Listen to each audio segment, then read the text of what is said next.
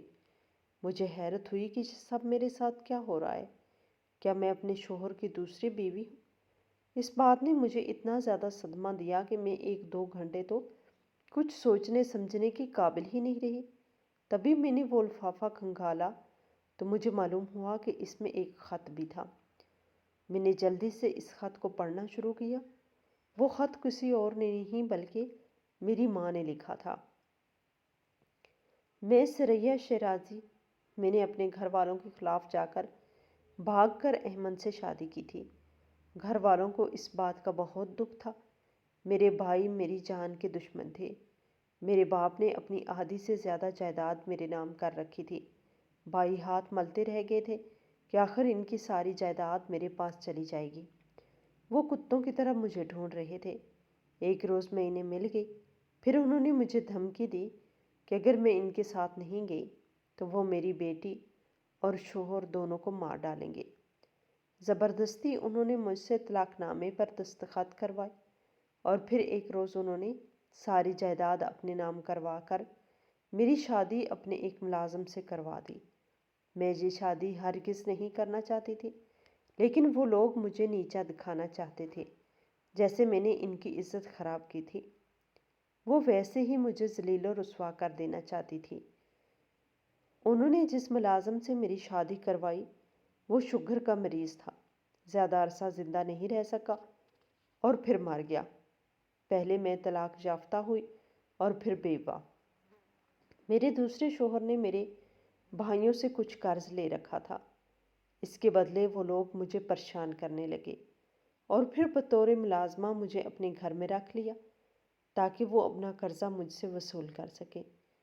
بھائیوں کی یہ عتاب برداشت تو کر سکتی تھی، لیکن اپنی بیٹی کو اس حال میں نہیں دیکھ سکتی۔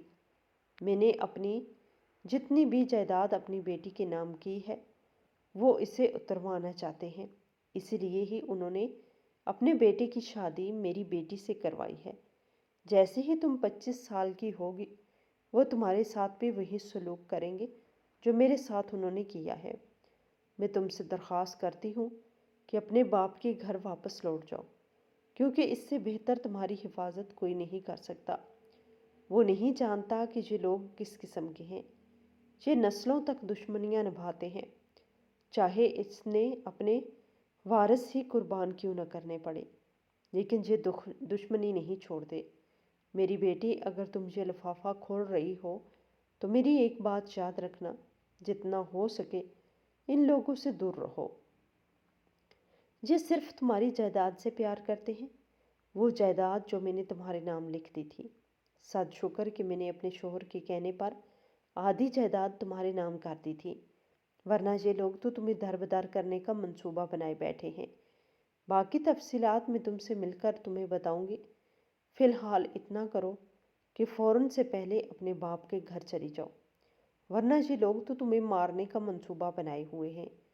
میں نے یہ خط پڑھا تو میرے ہاتھ ڈر کے مارے کانپنے لگے۔ تبھی ہمارے گیٹ پر کسی گاڑی کا ہارن بجنے لگا۔ میں نے کھڑکی سے دیکھا تو کوئی اور نہیں، میرا شوہر تھا۔ وہ مجھے لینے آیا تھا۔ میں اس مکروہ چہرے والے انسان سے ہرگز بات نہیں کرنا چاہتی تھی، بلکہ مجھے تو اس سے نفرت محسوس ہو رہی تھی۔ میں جلدی سے بھاگی اور اپنے باپ کے کمرے میں جا پہنچی۔ وہاں جا کر دیکھا تو جو میرے بابا جو صحیح سلامت ان کو میں اپنے کمرے میں چھوڑ آئی تھی، اب وہ اس دنیا میں نہیں رہے تھے۔ میں زور زور سے رونے لگی۔ میرا شوہر یہ آوازیں سن کر جلدی سے گھر میں داخل ہوا، پھر آ کر بابا کی نبض چیک کرنے لگا، کیونکہ وہ مجھے بابا کے پاس بیٹھے روتا ہوا دیکھ چکا تھا۔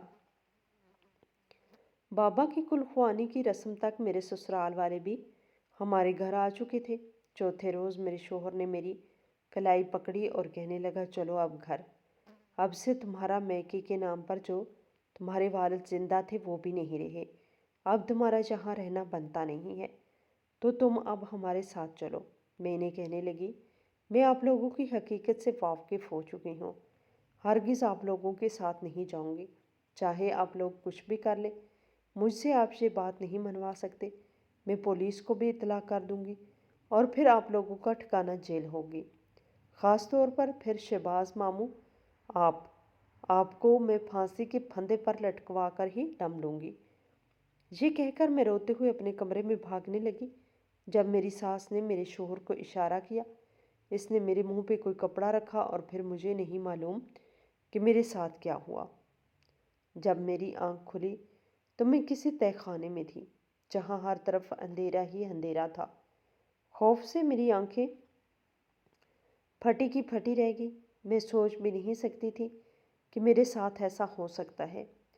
میرا وہ شوہر جو مجھ سے محبت جتاتے ہوئے نہیں تھکتا، وہ میرے ساتھ ایسا کیسے کر سکتا ہے؟ تقریباً 2 دن جو اذیت بھرے میں نے اس تہہ خانے میں گزارے تھے وہ میں بیان نہیں کر سکتی۔ ایک ایسا تہہ خانہ